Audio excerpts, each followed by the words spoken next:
नमस्कार, आरोग्यम homeo clinic में आपका स्वागत है। आज हम लोग चिकन पॉक्स के बारे में देखेंगे।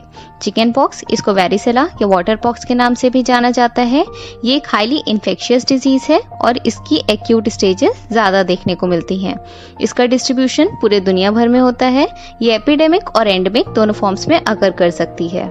इस डिजीज के कॉजेटिव एजेंट के बारे में देख लें तो वो है वेरिसेला जोस्टर वायरस। ये एक टाइप का डीएनए वायरस होता है। इस वायरस के प्राइमरी इन्फेक्शन की वजह से चिकन पॉक्स की डिजीज कॉज होती है। इस डिजीज से रिकवरी के बाद में एस्टैब्लिशमेंट देखने को मिलता है लेटेंट इन्फेक्शन का, जो बॉडी में मोस्टली डॉर्सल रूट गैंग्लियन में इफेक्ट करता है और ये इन्फेक्शन कई डिकेड्स तक प्रेजेंट रह सकता है।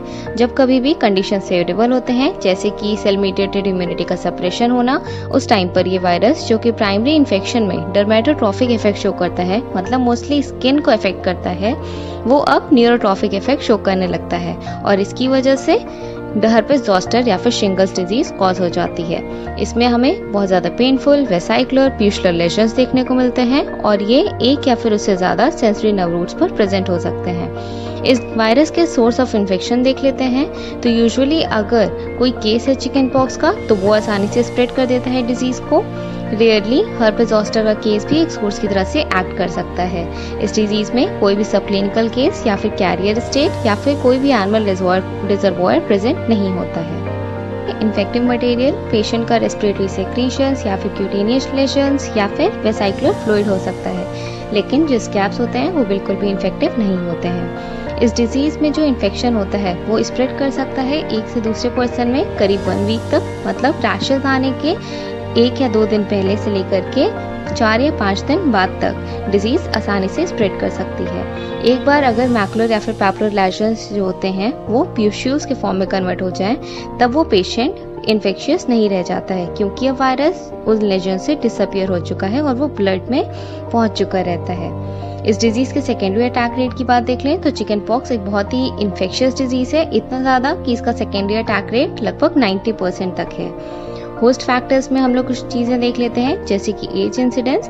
ये डिजीज मोस्टली यंग चिल्ड्रन में होती है जो कि 10 इयर्स या फिर उससे कम एज के होते हैं, लेकिन ये एडल्ट्स में भी देखने को मिल सकती है और जब ये एडल्ट्स में इन्फेक्ट करती है तो काफी सीवियर होती है। ये दोनों सेक्सेस में, मतलब मेल्स और फीमेल्स को बराबर से इफेक्ट करती है।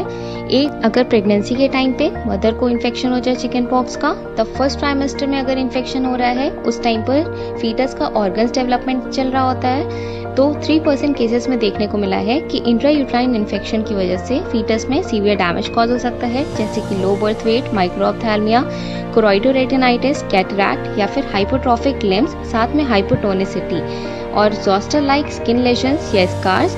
इन सब कंडीशन को all over congenital varicella syndrome कहते हैं। अगर मदर को लास्ट ट्राइमेस्टर के टाइम पर इन्फेक्शन होता है, तब फिर कोई भी डेवलपमेंटल डिफेक्ट कॉज नहीं होता है न्यूबॉर्न में, क्योंकि फीटस उस टाइम ऑलरेडी डेवलप कर चुका होता है ऑलमोस्ट, लेकिन उसमें कुछ रैशेस देखने को मिलेंगे। अटैक जो होगा वो काफी माइल्ड रहेगा, क्योंकि उसे अभी तक मैटरनल एंटीबॉडीज मिल चुकी हैं। अगर मदर को इन्फेक्शन प्रेगनेंसी के कुछ आखिरी के दिनों में हुआ है या फिर डिलीवरी से जस्ट पहले हुआ है और उस टाइम पर मदर के अंदर एंटीबॉडीज का डेवलपमेंट नहीं हुआ है, तब फिर न्यूबॉर्न में साइंस देखने को मिलेंगे चिकन पॉक्स के नियोनेटल पीरियड के टाइम पर, और ये काफी सीरियस हो सकता है। अब कुछ एनवायरमेंटल फैक्टर्स के बारे में देख लेते हैं। इस डिजीज का स्प्रेड ज्यादातर समर सीजन में देखने को मिलता है और ओवर क्राउडिंग जो होती है इसके ट्रांसमिशन को काफी फेवर करती है। अब मोड ऑफ ट्रांसमिशन देख लेते हैं। Most common route of transmission हो सकता है ड्रॉपलेट या फिर ड्रॉपलेट न्यूक्लियाई के थ्रू।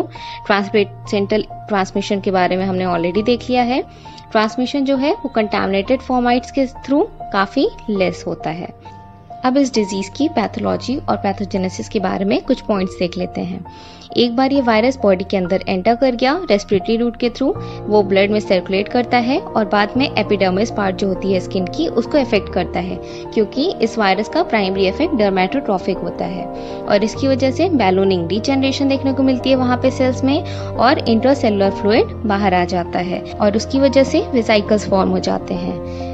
बहुत ही जल्दी पॉलीमॉर्फ्स जो होते हैं, मतलब न्यूट्रोफिल्स वगैरह, ये सब माइग्रेट कर जाते हैं क्लियर फ्लूइड से वेसाइकल के और फ्लूइड अब टर्बिड बन जाता है और लेशंस जो होते हैं उनको प्यूस्यूल्स कहा जाता है, जो कि बहुत ही जल्दी ड्राई अप करके स्कैब्स में रिजल्ट करते हैं। ये स्कैब्स जो होते हैं 8 से 10 दिन के अंदर सेपरेट कर जाते हैं और अपने पीछे कोई भी पॉक मार्क्स नहीं छोड़ते हैं। इंक्यूबेशन पीरियड की बात देख लेते हैं इस डिजीज की। तो इसका करीब इंक्यूबेशन पीरियड 15 डेज होता है, लेकिन ये 1 हफ्ते से 3 हफ्ते तक वैरी कर सकता है।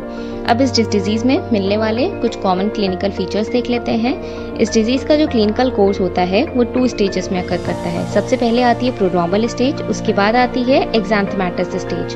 प्रोड्रोमल स्टेज में ये इसको हम लोग प्रीरेप्टिव स्टेज भी कह सकते हैं। इसमें माइल्ड फीवर, मायल्जिया, मैलीज जो कि कुछ घंटों से लेकर करीब 1 दिन तक रह सकता है। ये फीचर्स जो होते हैं कुछ ज़्यादा सीवियर हो सकते हैं एडल्ट्स के केस में और 2 से 3 दिन तक लास्ट कर सकते हैं।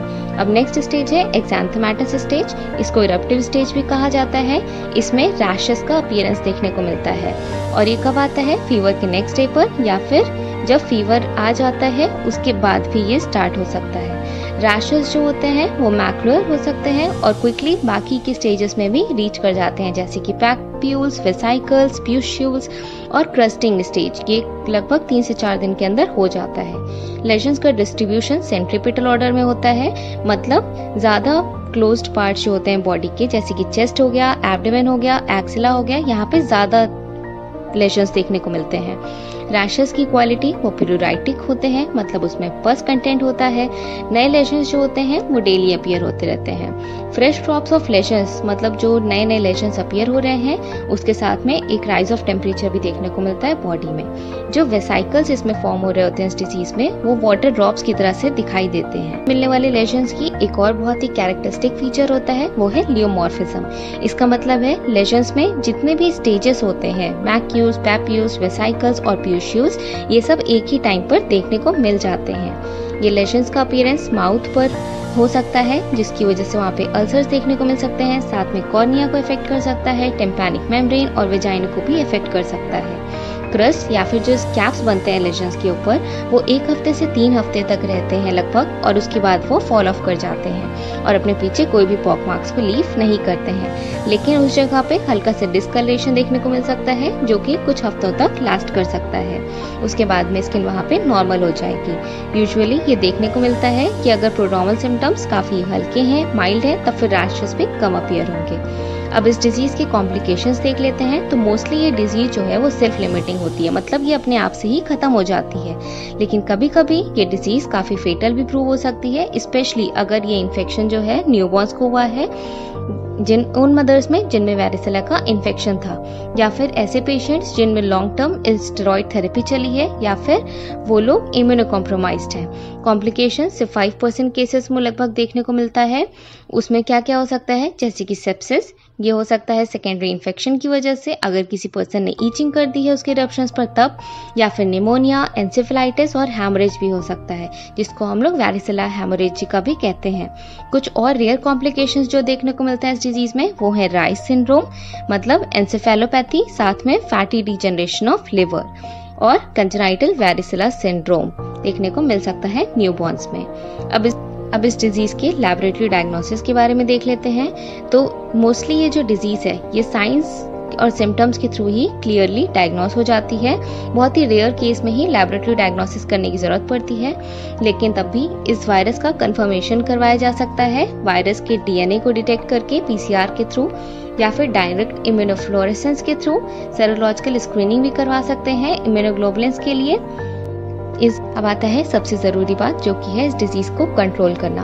वो हो सकता है केसेस का आइसोलेशन करके करीब 6 दिन के लिए, जब रैशेस का अपीयरेंस स्टार्ट हो जाए उसके बाद में जो भी आर्टिकल्स सॉइल हो रहे हैं उनके नोज या थ्रोट से डिस्चार्जेस की वजह से उनको डिसइंफेक्ट किया जाए। डायरेक्ट कांटेक्ट जो है इन्फेक्टेड पर्सन से उससे अवॉइड करें। डिजीज के टाइम पर पेशेंट को बोलें कि वो स्क्रैचिंग को अवॉइड करे। सेकेंडरी इन्फेक्शंस अगर कोई हो रहे हैं तो उसको तुरंत ही ट्रीट करना चाहिए ताकि कॉम्प्लिकेशंस ना होने पाए। इस डिजीज में भी होम्योपैथिक मेडिसिन काफी अच्छे से रोल प्ले करती हैं। सबसे पहली मेडिसिन है एंटीमोनियम टार्टेरिकम। इसमें जो इरप्शंस देखने को मिलते हैं वो काफी लार्ज होते हैं और काफी स्लोली इमर्ज कर रहे होते हैं। जो चाइल्ड होता है वो काफी स्वेटी, फसी और नॉसियस से महसूस करता है। साथ में उसमें व्हाइट कोटेड टंग देखने को मिल सकती है, चेस्ट में कंजेशन हो सकता है और रैटलिंग कफ देखने को मिलती है। अब नेक्स्ट मेडिसिन है पल्साटेला। इसमें जो चाइल्ड होता है वो काफी स्वीट नेचर का होता है लेकिन टीयरफुल भी होता है। जब भी ये बीमार होता है तो काफी अटेंशन सीकर की तरह काम करता है, मतलब उसे बहुत अटेंशन चाहिए होती है और उससे उसको अच्छा लगता है। ईचिंग या फिर जो भी डिस्कम्फर्ट्स हो रहे होते हैं उसमें वार्मथ से या फिर स्टफी रूम में एग्रेवेशन हो जाता है और कूल फ्रेश एयर में उसमें रिलीफ देखने को मिलता है। पल्सैटिला के पर्सन को बहुत ही रेयरली थर्स्ट महसूस होती है, यहाँ तक कि फीवर की स्टेज में भी। नेक्स्ट मेडिसिन है एंटीमोनियम क्रूडम। इसमें जो चाइल्ड होता है वो काफ़ी इरिटेबल हो जाता है और उसे किसी का भी टच या फिर किसी का भी लुक बिल्कुल भी बर्दाश्त नहीं होता। इसमें जो इरप्शंस होते हैं वो काफ़ी सोर होते हैं और उनको छूने से शूटिंग पेन महसूस होता है। नेक्स्ट मेडिसिन है एपिस मेलिफिका। इसमें जो इरप्शंस के अराउंड में स्किन होती है वो काफ़ी पिंक और पफी हो सकती है, बहुत ही ईची रहती है और उसमें स्टिंगिंग पेन्स महसूस होते हैं। आईलिड्स में भी स्वेलिंग देखने को मिल सकती है। पर्सन को वार्मथ से काफ़ी एग्रीवेशन देखने को मिलता है, वो इरिटेबल हो जाता है और यूजुअली वो भी थर्स्टी नहीं रहता है। नेक्स्ट मेडिसिन है बेलेडोना। इसमें जो चाइल्ड है वो काफ़ी गर्म होता है, फीवरिश होता है, रेड फ्लश्ड फेस देखने को मिलता है। जो उसकी आईज होती हैं वो लाइट के लिए सेंसिटिव होती हैं। एक पाउंडिंग हेडेक देखने को मिलता है जो कि रेस्टलेसनेस या फिर ड्राउजनेस के साथ में प्रेजेंट हो सकता है। इसमें जो रैशेज होते हैं वो यूजुअली रेड होते हैं और उसमें हीट और थ्रॉबिंग की सेंसेशन महसूस होती रहती है। अब हमारी मेडिसिन है ब्राइनिया। इसमें जो फीवर होता है वो कई दिनों तक परसिस्ट करता है चिकन पॉक्स के टाइम पर और ड्राई नैगिंग कफ देखने को मिल सकती है। उस टाइम पर ये मेडिसिन काफ़ी यूजफुल रहेगी। पर्सन का जो माउथ है वो काफ़ी ड्राई रहता है, थर्स्ट होती है उसमें काफ़ी ठंडे ड्रिंक्स की। पर्सन जो होता है वो ग्रम्पी हो सकता है, उसको मोशन से एग्रीवेशन देखने को मिलता है, उसको किसी भी तरीके से इंटरफेरेंस पसंद नहीं होता है।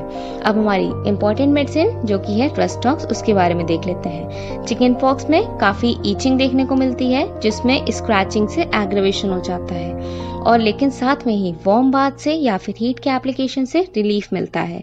चाइल्ड काफ़ी रेस्टलेस हो सकता है, वो फिजिकली और मेंटली दोनों रेस्टलेसनेस देखने को मिलती है रस्टॉक्स में।